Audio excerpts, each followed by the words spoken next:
Now, as howling winds echo across the snow-covered reaches of the wild Northwest, the Quaker Oats Company, makers of Quaker Puff Wheat and Quaker Puff Rice, the delicious cereal shot from guns, in cooperation with the Mutual Broadcasting System, presents by special recording Sergeant Preston of the Yukon. It's Yukon King, swiftest and strongest lead dog of the Northwest, breaking the trail for Sergeant Preston of the Northwest Mounted Police in his relentless pursuit of lawbreakers. And King, on you, Husky! Gold discovered in the Yukon. A stampede to the Klondike in the wild race for riches. Back to the days of the gold rush. And the adventures of Sergeant Preston and his wonder dog, Yukon King, as they meet the challenge of the Yukon.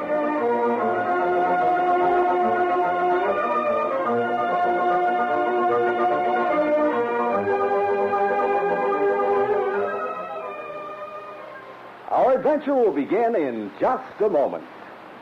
As a parent, would you fail your own child? You may be doing just that by ignoring the serious problems that our schools face today. Overcrowding to the point where students must share desks and books, attend only half-day sessions, not enough teachers. With the school population growing by 1 million every year, what will the situation be in 10 years? Realizing that these educational problems must be solved, President Eisenhower has called for a White House conference on education to be held in November. As a citizen, as a parent, it's up to you to join your community's efforts toward better schools. Start today by writing for free information on how to hold a community conference. Write Better Schools, 2 West 45th Street, New York 36, New York. Remember, better schools build better communities. This message is brought to you as a public service.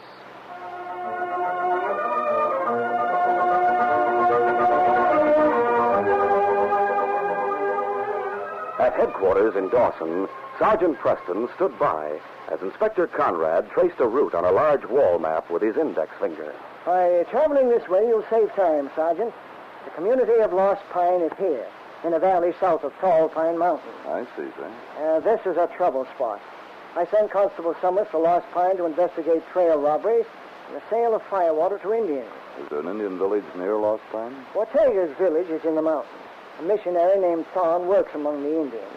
He's the one who sent word of the robbery. Oh? Any idea who's behind them, sir? Thorne suspects Duke Milo. Milo owns a cafe in Lost Pine. Miners and prospectors may do too much talking about their gold and their claims while they're in the cafe. Thorne also mentioned a fellow who works for Milo, a big American named Rawhide. Rawhide? A circular about him came from the States this morning. Yes, Sergeant. He's wanted by the authorities in Seattle. Unfortunately, Constable Summers knows nothing about Rawhide's criminal record. Rawhide may be responsible for those trail robberies. Precisely. The record of his past crimes makes him the logical suspect. I want you to join Constable Summers at once, Sergeant. He may need help. Very well, sir. Summers has a brother named Gary living near Lost Pine.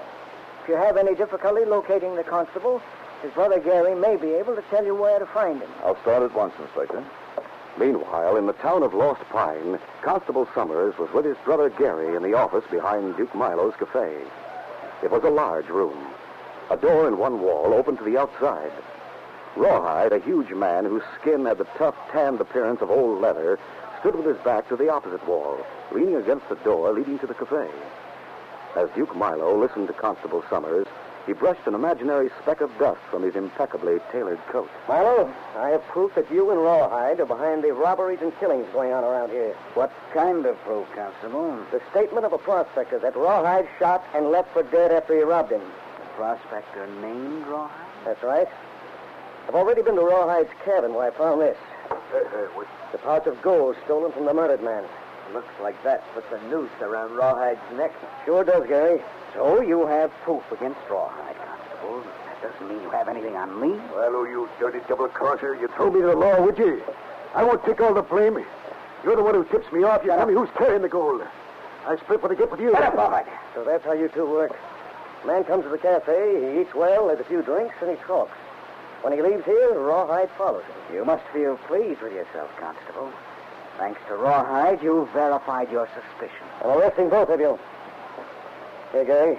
Put these handcuffs on him. Sure thing, Jack. You've taken a big chance, Constable. You're a long way from Dawson. Here in Lost Pine, I make my own law. Jack, here's the gun. Don't be a fool, Milo. Shooting me won't save you. Yes, it will. Oh, dirty killer. The next Mountie who comes after you will take you in for murder. Don't move, Gary. Rawhide, see if he's dead. Yeah, sure. Yeah, you got him, Milo. He's dead, all right. You dirty killer. Gary, if you try to make an outcry, I'll shoot you between the eyes. What's stopping you? You're holding the gun. Rawhide and I know you found gold. We want to know where. Hey, boss. The fellas from the cafe will break in the door. What do we do about the Mountie's body? Put it in the closet. And we'll crease Gary's head with a gun barrel to keep him quiet. We'll put him in the closet, too. Stand still, Gary. Gary Summers had measured the distance between himself and the door leading to the outside. He moved toward it slowly, and then decided to take a desperate chance. Stop or I'll shoot. Hey, boss, he's getting away. Duke wanted to know where Gary had found gold, so instead of shooting to kill, he aimed only to slow Gary down. One of his bullets struck Gary in the shoulder. Gary staggered, but kept going. Before Duke could follow him, the door to the cafe splintered beneath the weight of miners and prospectors who had smashed it in. Men crowded into the office seconds after Rawhide had slammed the closet door shut, concealing the body of the dead Mountie. Quiet, boys. Quiet down. Where's Gary Summers and his brother, the constable? They came to the cafe on the way in here, Duke. What happened? Yeah, I don't know much more about it than you do, boys. Four of us were standing here talking when someone from the outside started shooting at the constable through that window. Is that right, Rawhide? Yeah, sure, boss. The constable and Gary took off after him. Hey, who'd be shooting at Constable Summers? Who would be? Probably someone who has reason to be afraid of the law. Rawhide, go after them. See if you can help the constable and Gary. Yeah. Now, let's all go back to the cafe and wait for the law to return. Drinks are in the house, boys. Duke Milo was a convincing liar. He led the way to the cafe, talking rapidly in order to hold the attention of the excited crowd. No one had noticed the bloodstains on the floor of the office. No one knew Rawhide meant to kill Gary Summers. One of Duke Milo's bullets had struck Gary in the shoulder. In spite of his wound, Gary headed for the hills, grateful for the cover of darkness and the falling snow that would conceal his tracks. He felt sure that Rawhide and Duke Milo were following him. With every step, he realized the futility of trying to escape. Only the desperate desire to avenge his brother kept him going. A growing sense of weakness finally gave way to unconsciousness. He fell to the ground and lay motionless. Several hours later, an Indian pounded on the door of the missionary's cabin. I'll go, Dad. Hornet, what is it? May I come in? Of course. Is something wrong? Who is it, Mary? It's Walnut, Dad. Doctor, come with Warnock pretty quick. Hello, Wallace. What's the trouble? Much trouble. We find white man in hills. Him hurt bad. Shot in shoulder. Lose plenty blood. Where is he? We take the cave. Why didn't you bring him here, Walnut? Me able travel faster alone. Get your parka, Mary. We'll go to the cave at once. Me lead the way. When Gary Summers regained consciousness, he stared unbelievingly at the walls and ceiling of a large cave. A single candle sputtered in the drafty cavern, revealing a young girl, an elderly man, and an Indian. He's regaining consciousness. Oh, hand me that cup of broth, Mary. All right, here. Where am I? You're in a cave on Tall Mountain. Oh, I'm Dr. Thorne. This is my daughter, Mary. Would you like to tell us what happened? In as few words as possible, Gary described the shooting of his brother and his escape from Milo's office. And then, making an effort to get to his feet, he said... I'm going to put my light to you, but right now, you can't get up yet. But Milo... Milo won't find you here. I've got to get him. You're a witness to a murder. Why, he'd kill you on sight. Last time I met him, I didn't have a gun. Next time will be different. Gary, the law will punish Duke Milo. Law? Jack was the law. He walked into Milo's place and he was shot. Same thing had happened to any other Mountie who showed himself in these parts. We'll send word to Dawson. Me go to Dawson. Get Mountie. Oh, it won't do any good to bring the law. Duke Milo has already killed one Mountie. He won't stop at killing another one. Wallach traveled all night, pausing at daybreak to rest and to eat. And then he pushed on over seldom-used Indian trails few men knew about. It was nearly noon when he saw a white man coming toward him. A strong gust of wind caught at the man's parka. The parka opened. Wanax caught sight of the scarlet tunic beneath it. Him, Mountie. Hello. Wanax raised his hand in greeting. You, Mountie. Me want talk. I'm Sergeant Preston. Me hear you. Me Wanax. Wallach, eh? You in trouble? Wanax not in trouble. White man in trouble. Where? Lost Pine. Lost Pine? That's right. Me come from there. Fellow named Summers. Him shot. Constable Summers? Constable Summers dead. Brother shot. I'm heading for Lost Pine. We'll go there together. Wounded fella not in Lost Pine. Him in cave on Tall Mountain. Me take you there. All right, Wannix, let's go. Come on, King. In his office, Duke Milo frowned darkly as he stared out the window. Rawhide entered without knocking, and then carefully closed the new door leading into the cafe. Well, did you find Gary Summers? Boss, nobody's seen him or heard of him since the shooting. He's been gone nearly 48 hours. I even went to Watega's village and the missionary's cabin up in the mountains looking for him. You'd made sure that prospector was dead after you robbed him. You wouldn't have been able to tell Constable Summers you were the one who shot him. If you could have gotten away with it, you'd have let Summers take me in for that killing. Don't talk like a fool. I killed the Mountie, didn't I? You killed him to save your own skin, not mine. That's not true. I killed him to save both of us. Where'd you bury him? I took him up in the woods, cut a hole in the ice on the stream and shoved him under. Good. Now, if we could just find Gary. He's likely dead. Likely isn't good enough. I want to be sure he's dead. With what he knows, he can hang both of us. Speaking of hanging, Milo, I still think you'd have turned me over to the law. If I wanted to turn you over to the law, I could have gone to the Mounties a long time ago. They knew about your record in Seattle. They'd pin every one of those trail murders on you. If I thought you'd tip them off... I haven't. You hadn't better. We're wasting time talking about it. Get going. Where? Keep looking for Gary Summers. I've looked everywhere I can think of. Then start asking questions about him. Stick to the story that you're worried about him. You figure he and his brother need help. When you find him, you know what to do.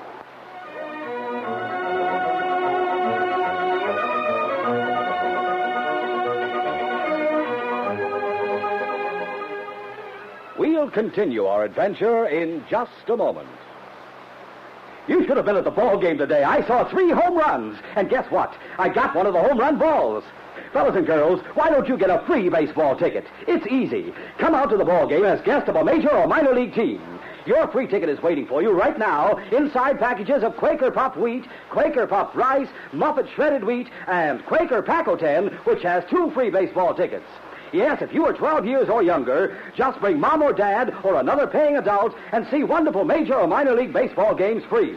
Names of teams and dates are on every ticket. Get as many free tickets as you want. No mailing, no waiting. When Mom buys breakfast cereal, just be sure she gets the kind with a free baseball ticket inside. That's Quaker Puffed Wheat and Rice and Muffet Shredded Wheat. You get 2 free baseball tickets inside Quaker Pack-O-10. So don't miss out another day. See the star players wallop those home runs.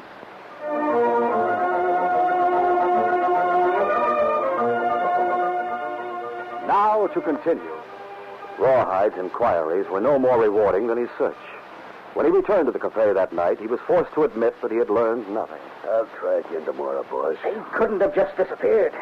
We've got to find him. The next morning, Dr. Thorne went to Lost Pine for supplies.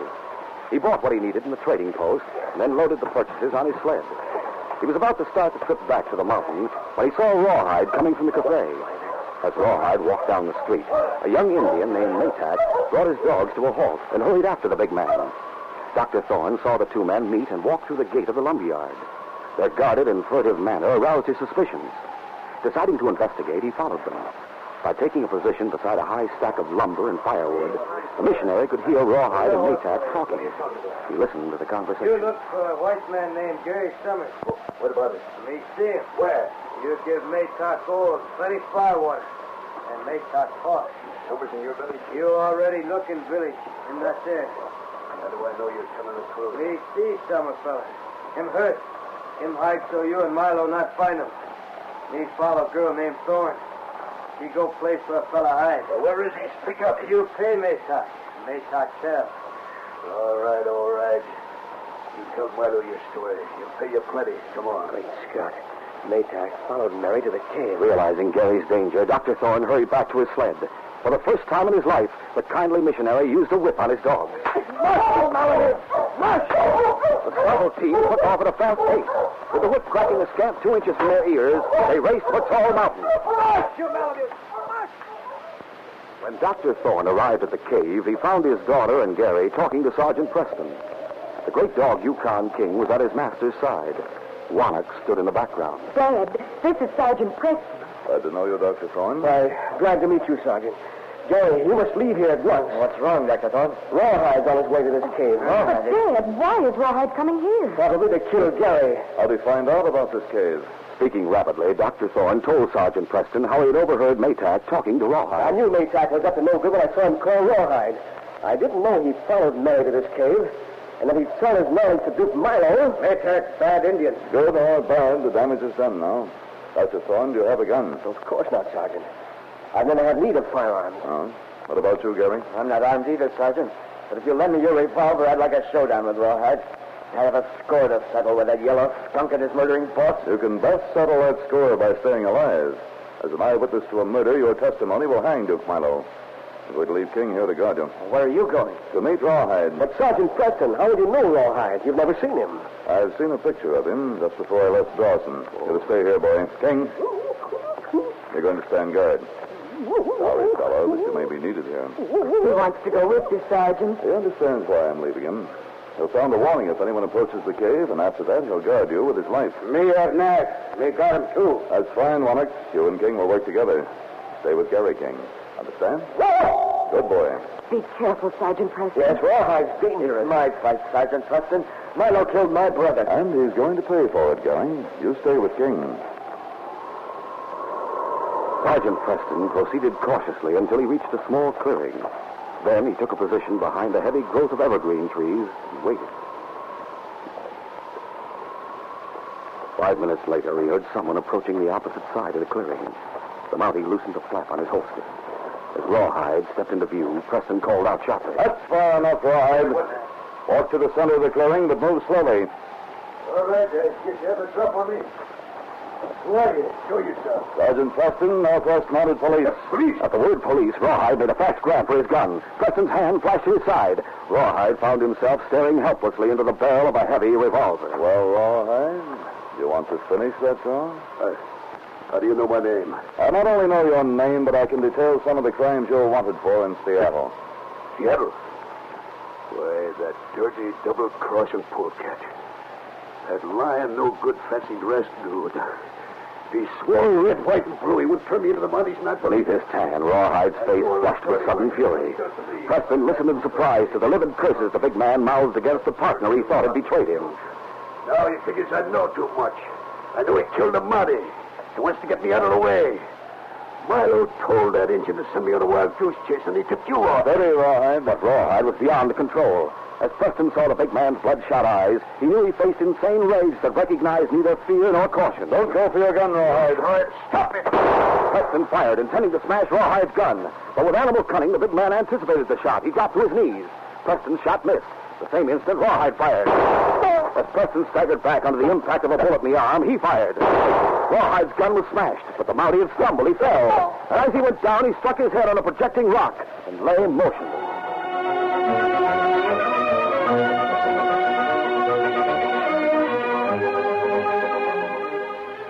We'll continue our adventure in just a moment. Say, why aren't you fellas and girls out at the ballpark these days, watching those home runs walloped into the grandstands, eating peanuts, popcorn, and hot dogs? Come out to the ball game as guest of a major or minor league team. All over the country, kids 12 years or younger are seeing major or minor league games free. All you do is bring mom or dad or another paying adult, and you get your free baseball ticket immediately inside packages of Quaker Puffed wheat, Quaker Puffed rice, and Muffet shredded wheat. You'll find 2 free baseball tickets inside Quaker Paco 10. Names of teams and dates are on every ticket. So be guest of your favorite team at the ballpark. Rush to the store with your mom and grab free baseball ticket packages of Quaker Puffed wheat or rice, Muffet shredded wheat, or Quaker Paco 10, which has 2 free tickets. The more packages of these delicious Quaker cereals you get, the more free baseball tickets you get.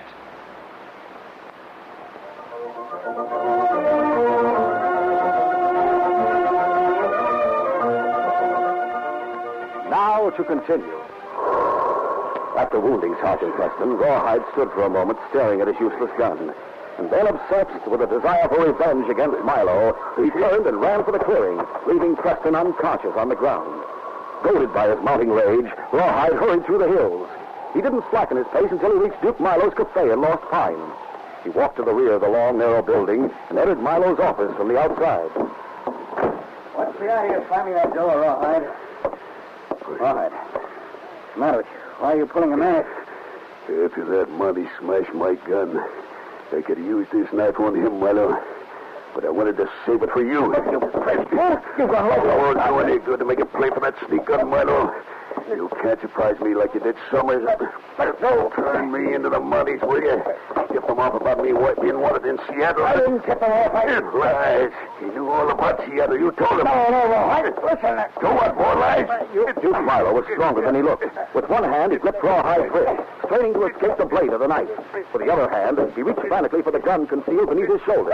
The razor-sharp blade slashed through Milo's coat and the leather holster. But at the same time, Duke grabbed the gun. He jerked it free and fired. Rawhide slumped to the floor. Duke made sure Rawhide was dead. Then he holstered his gun. That jughead must have lost his mind. Somehow he figured I'd talk to the Mounties. Someone will come here to investigate those shots. Duke opened the door to the cafe. Good thing the place is empty. Better take a look out back. Opening the door a few inches, Milo looked out. He saw a man running toward him. He's coming here. For a long moment, Duke studied the approaching stranger. The man's parka was open at the throat. Beneath the parka, Duke saw a scarlet tunic. Great Scotty, Mountie. Duke closed the door and reached beneath his coat. He snatched at his gun, but the weapon caught in the holster that had been slashed by Rawhide's knife. Twisting the gun, he pulled it free. Then, holding the barrel firmly, he took a position behind the door and waited. The door opened. Preston stepped into the room. Using his gun as a club, Duke brought it down on Preston's head. Preston's knees buckled and he went down. It does it. Now to drag him out of the door. Jamming his gun into the holster, Duke grabbed the Mountie beneath his shoulders. But Preston's body was a dead weight. As Duke struggled to move him, he heard a new sound. He saw the great dog King charging toward the open doorway. Dog, he's coming here. There was no mistaking the dog's intention. Duke reached for his gun to halt the husky, but again the weapon was caught in its holster. Duke tried frantically to get it free, but it was too late. King leaped through the open doorway. The dog's weight struck Milo in the chest and threw him to the floor. He lay there helplessly, pinned down by the dog whose threatening fangs were but inches from his throat. Meanwhile, Sergeant Preston was regaining consciousness. Stunned and badly shaken from the blow on his head, he heard the dog's snarls and growls as if they were coming from a great distance. He shook his head and sat up. As his brain cleared, he realized what had happened. He rose to his feet with his gun in his hand. Steady, King. I'll take over now. I'll see if he's armed. That's all. On your feet. Sneak gun, eh? Give me a chance to explain. Sergeant, are you all right? Yes, I'm all right. Gary Summer, surprised to see me, Milo? Sergeant, this is the man who killed my brother. And he'll be charged with the murder, Gary. Take a look at Rawhide, will you? See if he's alive. Yeah, sure. I thought you were going to stay in the cave. But, Sergeant, Gary thought you might need help. He insisted on coming here. Gary asked King to lead us to you. Oh, I wondered why King disobeyed orders. He didn't disobey them, Sergeant.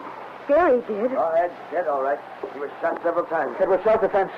He came at me with an knife. It was no difference what it was, Milo. You hang anyway for killing Jack. I swore I'd settle that with you myself, but I guess Jack would rather have it this way. Harry, where's your father? Right here, Sergeant Preston. I couldn't quite keep pace with the younger folks. So, Warnock and I... Well, I see you have everything under control. But your arm, you've been wounded. We'll put handcuffs on Milo, and then perhaps you'll examine it. Yes, of course. Well, let me put the handcuffs on Milo, Sergeant. Oh, go ahead, Gary. It'll be a pleasure. Sit down in this chair, Sergeant. Now that Milo is handcuffed, I'll look at your arm. All right, Doctor.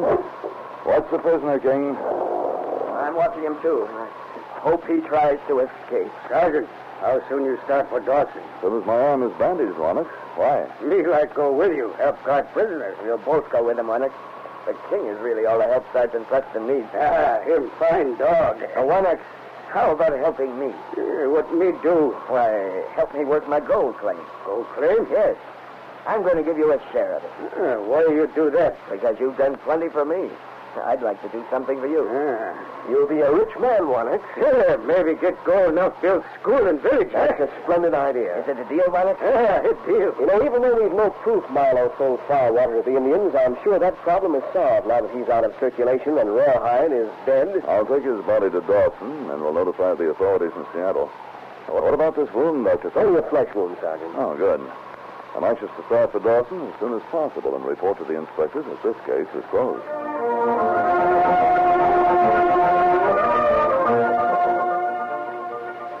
We'll return in just a moment for the word about our next exciting adventure.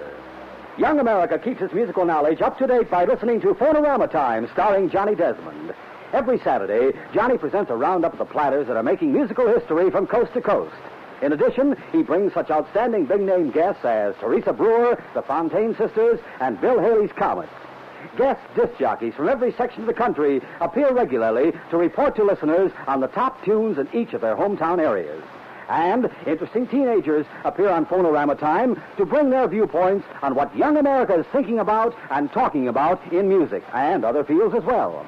Everyone loves Johnny Desmond, and everyone loves his Phonorama Time show.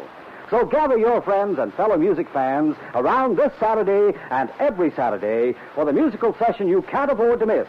Phonorama Time, starring Johnny Desmond on Mutual over most of these stations.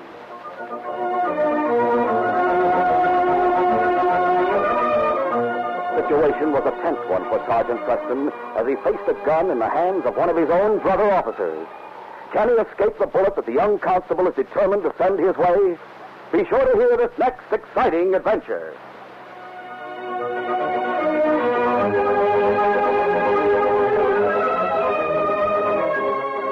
These Sergeant Preston of the Yukon Adventures are brought to you every Monday through Friday at this time by the Quaker Oats Company, makers of Quaker Puff Wheat and Quaker Puff Rice, the delicious cereals shot from guns. By special recording in cooperation with the Mutual Broadcasting System. They are a copyrighted feature of Sergeant Preston of the Yukon Incorporated. Created by George W. Trendle, produced by Trendle Campbell Muir Incorporated, and directed by Fred Flowerday. The part of Sergeant Preston is played by Paul Sutton.